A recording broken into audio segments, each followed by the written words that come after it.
tonight we're not having the polite Hall of Fame conversation. We're having the honest one.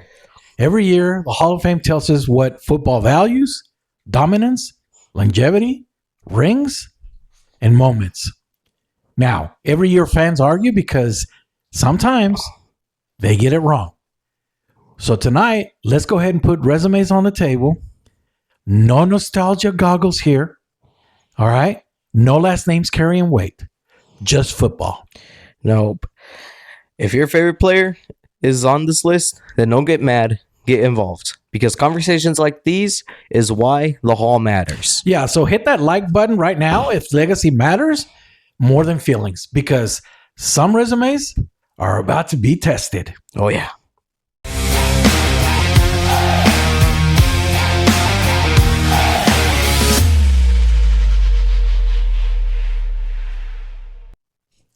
All right, so let's start this. Let's go. Let's read the names and let's set the standard. Okay. So let's start by laying out the names: Drew Brees, Larry Fitzgerald, Frank Gore, Jason Witten, Eli Manning, Luke Kuechly, and Adam Vinatieri. Now you've got quarterbacks, you got linebackers, you got receivers, and even a kicker. And that's important because every year the Hall tells us that they use one standard, right? Yeah. But we all know they don't. Yeah, no. In reality, the quarterbacks get judged by their wins. The receivers get judged by their numbers. The linebackers and other defensive players get judged by their overall impact, while kickers are mostly remembered for big moments. Yeah, only for like that one huge moment, right? And this is why this class is very dangerous, okay? Because depending on what you value, whether it's dominance, longevity, moments, or rings, you'll rank these guys very differently. Oh, yeah. Right? Yes. But before we begin this, I think we should go ahead and get something out of the way. What makes a Hall of Famer? Okay, so a real Hall of Famer is going to be somebody that's just not very good for a long time. It's going to be somebody that who defined their era when they were playing, right? Someone that offenses and defenses had to like scheme every week when they faced them. Yes, it's those types of players who, when you 20 years from now, you look back, you say, hey, that was the time of so-and-so. Yeah, Hall of Famer, their status went beyond their time. They changed the game, shifted schemes, and forced the league to adjust, whether through dominance, consistency at an elite level, or unforgettable moments on the biggest stage. Yeah, and here's the key part, okay? A Hall of Famer leaves no doubt. When their career is over and they're gone, the football world should not need any excuses, okay? No context or any nostalgia goggles to put on or to explain why they belong in the Football Hall of Fame. Yes, no, when they retire, it shouldn't even be a question. These people, they shouldn't be judged by their popularity, their last name, or overall feelings about them. Yeah. So let's start with this. Let's start with first ballot, or what I want to call the first ballot, or the false narrative. Okay. So let's start with Drew Brees. Ooh. Okay. Let's start with Drew Brees. Now, for me, he is a first ballot Hall of Famer because not only because he had the records, he had consistency, he had leadership, and he was even a Super Bowl champion. But the key thing for me is that he was in San Diego at one point, right? Yes. Sean Payton goes to New Orleans. He gets Drew Brees to go down there.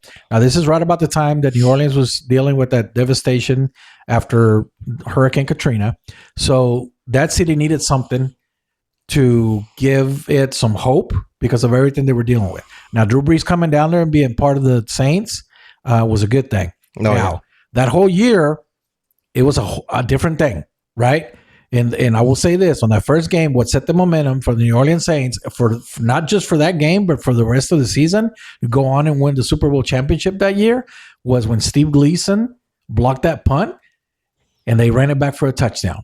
So Drew Brees, not only because of the numbers or what he did on the field, but what he brought along to that city when they needed it was hope.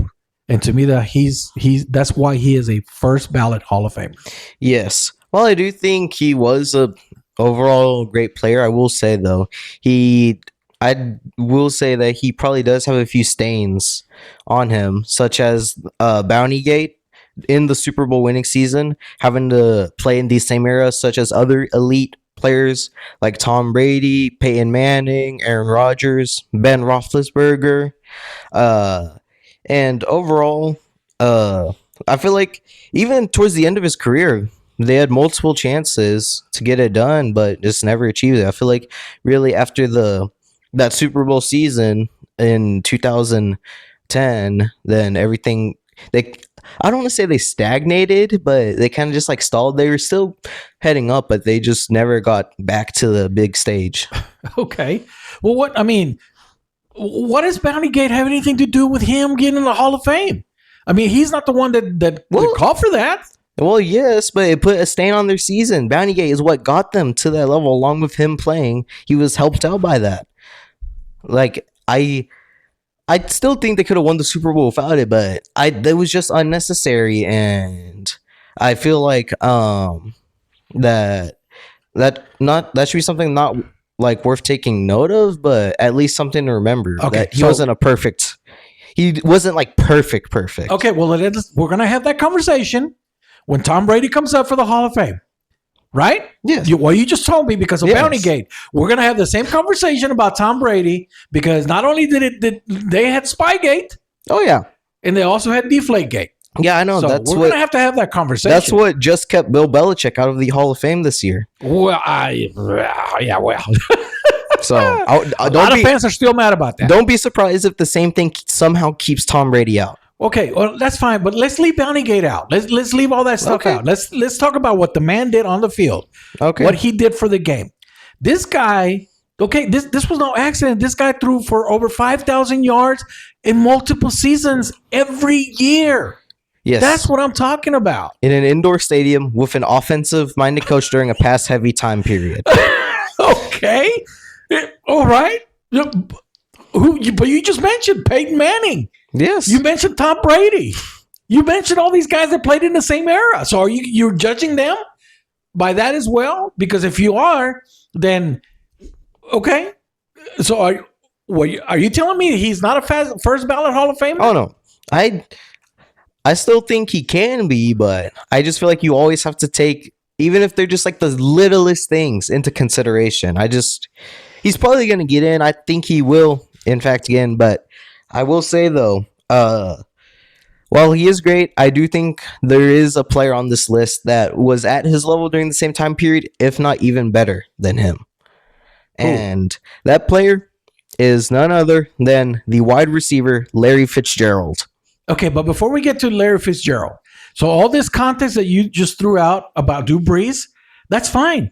And but the context also says that defenses knew exactly what they were going to be dealing with every year, every week. They knew exactly what was going to come at their way when they faced him, and they still couldn't stop him. Okay, so Larry Fitzgerald. I don't have an argument there. I don't argue with you on Larry Fitzgerald. This man was on the freaking Cardinals of all teams. The Cardinals. You know how historically bad they are, apart from the few good seasons during the end of the 2000s. And he still managed to become one of the greatest stars during that era. This might be the cleanest resume on the list. Elite production, elite professionalism, and he never had any drama. Never. I mean, and let's be clear. I mean, he produced with bad quarterbacks. Oh yeah. I mean, he did have Super Bowl winning quarterback from the Rams at one point. Kurt Warner, but he did have some bad quarterbacks, average quarterbacks, and some young quarterbacks. Yes, and that matters to me. That matters. So I agree with you, Larry Fitzgerald. Yeah, okay. Yeah, and if he did what he did even with bad people that throwing in the ball. If you're consistent, no matter who's throwing the ball, that is great. I mean, from the highest of highs to Kurt Warner to the lowest of lows, like Josh Rosen, he threw all those different quarterbacks during that whole time period. Yeah. Greatness year after year. Yeah. I mean, I'll give you that. I'll give you that. No question. I think he is the most deserving on this list out of anyone. Yeah, and even in this last season, being a part of that Cardinals team that year, Kyler Murray threw that Hail Mary at against the Bills, even while he wasn't as noticed, he still produced really well. He still Yeah, I produced mean, I'm really not going to well. argue with you there. I mean, he went to a Super Bowl. Yes. I mean, they were this close from winning the Super Bowl. They were a toe tap away. And he was the one that caught the pass that Warner threw for that long touchdown. Yes. And they couldn't stop Pittsburgh with that ridiculous catch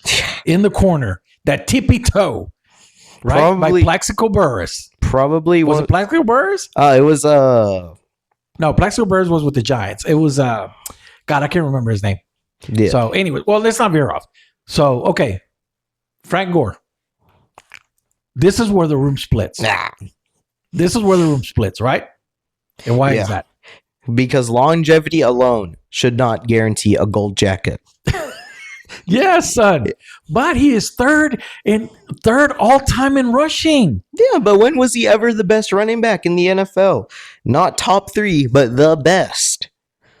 When was he? But he was consistent every year. And yardage means something. I don't know. To me, he when he was with the 49ers, he did a lot for them. He went to Indianapolis, did a lot for them. So third all time in rushing yards and how long he played, to me, first ballot Hall of Famer, maybe not. I don't think so. But does he belong in the Hall of Fame at some point? Yes. Yeah, and that's the argument right there: peak versus career. Well, you don't need to be the best running back for 1 year, and you just have to be great for 15, which is exactly what he played. Yeah. He played for 15 years, and he was great for 15 years. He was not great for just 1 year. So to me, he does belong in the Hall of Fame. Well, why don't we go to another side of this conversation? Luke Kuechly, the perfect test case. While he had a shorter career, he was insanely dominant. This man, he was incredible for the few years that he played in the NFL. I mean, I'll give him that. I mean, when he was on the field, he ran the defense and he did the alignments, he did the communication, he did the execution, and he was dominant on the field. Yes. Right? If I remember correctly, he was a part of that Panthers Super Bowl team in 2015. Yeah, he was. Cam couldn't go for the fumble. At least from what I remember growing up seeing him, the few times I saw him on TV, I always thought, man, this guy's pretty good. And this brings me to the question: do we reward a short career that was elite or a long career that was very good? Because we're talking about elite, and then we're talking about he's kind of good. But then you have the two opposite lengths, and that's where it gets interesting. I think for me, here's the interesting thing: the Hall keeps shifting that answer depending on the name, right? Yeah, and that it depends on the name, and it just keeps shifting. The fans Hall of Fame hate it. shifts. The fans hate that consistency. Yep. And so if Kuechly played for 15 years, right? Oh no, I'm sorry. If Kuechly would have played for 15 years, here's where I'm going with this point. There's no debate. Oh yeah, right? No debate. But he didn't. And now the voters have to be honest. Does he really deserve to be in the Hall of Fame with that short of a career? Yeah. And I guess, like you just mentioned, with depending on the name, that brings us to our next player, and probably one of, if not the greatest example of name carrying legacy we'll see in a long time: Eli Manning. All right, let's stop dancing around it. Okay, Eli Manning is the lightning rod of this class. Yeah, Eli Manning is the lightning rod of this class. Why do I say that? Because Eli Manning won 2 Super Bowls. Yes. I'll give him that. Yes. I'll give him that. He won 2 Super Bowls. 2 Super Bowl runs that are very legendary. 2 wins over Tom Brady in his prime. Okay, I get that. But if you look at regular season and stats, horrible. Yeah. Besides those 2 Super Bowl winning moments, he was average as a quarterback. And there's a reason why people knew him as Dumbledore, right? Okay. I cannot remember a season when Eli Manning did not throw multiple interceptions. Yeah. And there was a lot of seasons where he threw more interceptions than touchdowns. Yeah, and I will give you that because even during those Super Bowl seasons, they were a wild card team. If I remember correctly, one of those years they were 10-6. The other one they were 9-7. They couldn't even get 10 wins. Yeah, Because I don't know, just because of how average he was. It was a miracle, honestly. it was a miracle. They managed to win not It once. was a miracle. Yeah. And it was a lot of luck, right? Because I will tell you this. The year that my pitiful Cowboys went 13-3, the Giants came to Texas Stadium at the time. It was still Texas Stadium. And they got out with the win. Yeah. They got out with the win. That game should not even be close. And this is what, whenever you say it's off to Cancun when the season's over, there's a reason for that. You say that because that is what you telling me what happened to the Cowboys that season. And exactly what happened to them was Tony Romo and Jason Witten and all his pals went to Cabo St. Lucas the week before the playoff game. And nobody is going to sit here and tell me that did not affect the game. It did. Because if you're back here in Dallas, going through tape, preparing for the game, getting yourself ready to go into the game and dominate the Giants, Tony Romo, there is no question for me that the Cowboys would have beat the Giants that game. They would have hosted Green Bay. Yeah. Right at home. We would have beat Green Bay, and then that same year we had already beaten the freaking Patriots. That was 2011, or is that the year the Patriots went undefeated? No, it was the first Super Bowl. The first the Giants beat the Patriots. Yeah, that was when they went undefeated. It was 17-0 in 2007. No, the Cowboys had beat them that year. I think we get them flipped backwards. Anyways, okay, fine. I say the Cowboys 13-3 that year. There was no way anybody was going to stop them, except for a trip to Cabo St. Lucas, and I'm going to leave it at that. Well, I mean, it seriously looked like no matter who would face them, the Patriots shouldn't have even had that close of a game. And just because of that, I'm between that and all his mediocre seasons, I'm gonna go ahead and ask this. Here's the uncomfortable question: if his last name wasn't Manning, would we even be having this conversation? Oh, well, that's the question that the voters don't want to answer. Yeah. Truthfully, the voters don't want to answer that question. Why? Because it's going to force them to define the standard. And if you put Eli Manning just because of his last name, you just defined a whole different standard. You're saying mediocre numbers, mediocre regular seasons with a couple of Super Bowl wins and a last name, that gets you in. So you're going to change the standard. So the voters don't want to answer that question. They'd be really careful if they put Eli Manning this first time into the Hall of Fame. Yes, big moments matter, but do they erase years of inconsistency? No. Well, and if they do, then the Hall just became it just became about timing. Yeah. Are you getting it at the right time? Not dominance. Because the timing is now. Eli Manning comes in at this time. And if they let those big moments matter, then it's all about timing and it's not about dominance because he did not dominate. Yeah, and if that door opens, there's no closing it. All right. So let's go and measure through pressure moments, moments, and football immortality. Ooh. So let's go through that. Okay.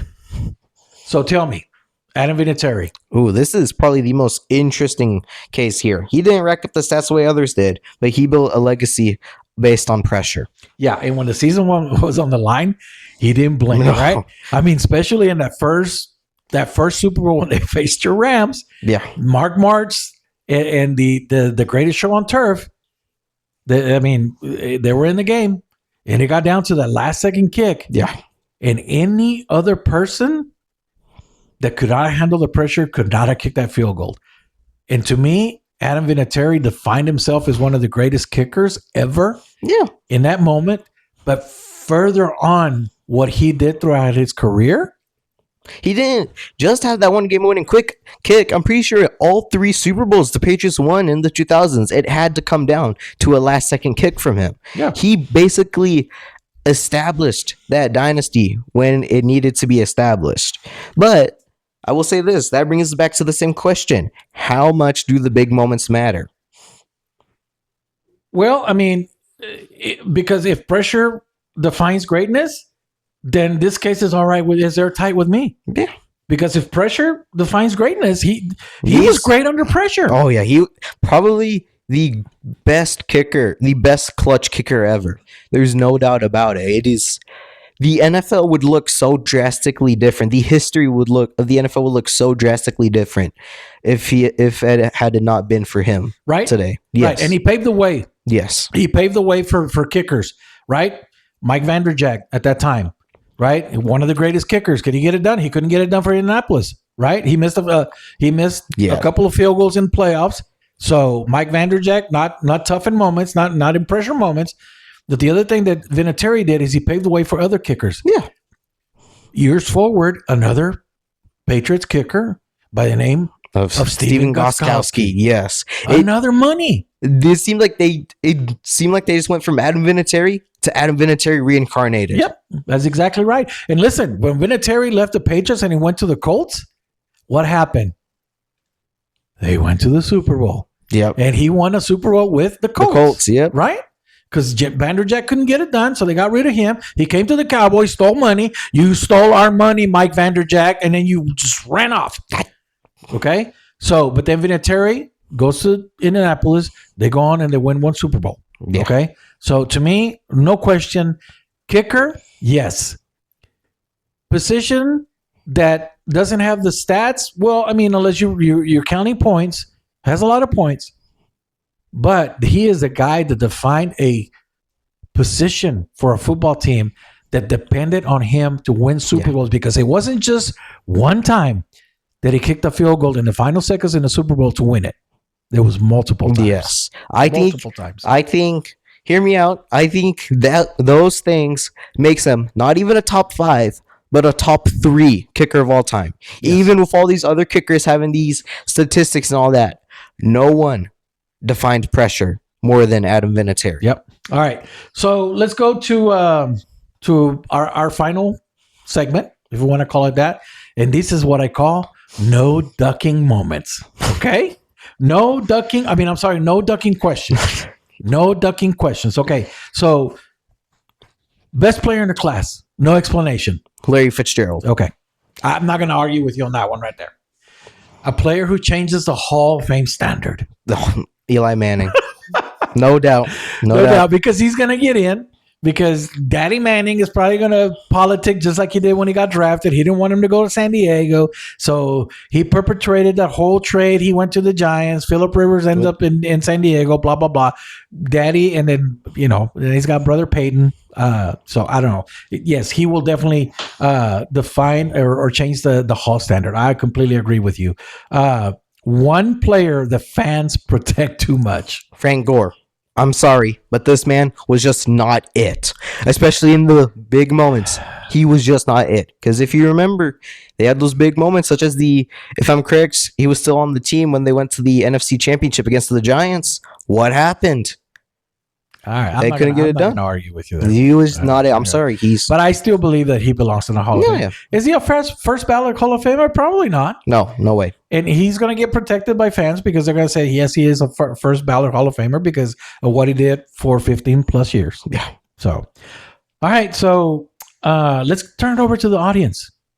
Let's go to turn it over to y'all. So the Hall of Fame is supposed to be comfortable. It's supposed to be earned. Yeah. So now it is on you. Who did we disrespect and who are the fans protecting? Comment, debate, subscribe, and we'll see you next time on Bloodline Sports. Before I go, I want to give a shout out to Dantastic, who we got into a little troll bait type of thing, rage bait that he was going through.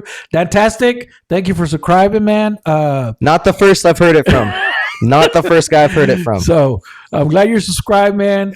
Keep watching, share, tell people about us. But anyway, so that brings us to the end of our show. And as always, I close with this. You are my pride and joy, and I love you. And this is Bloodline Sports. It's all relative. Goodbye, everyone. Goodbye, everyone.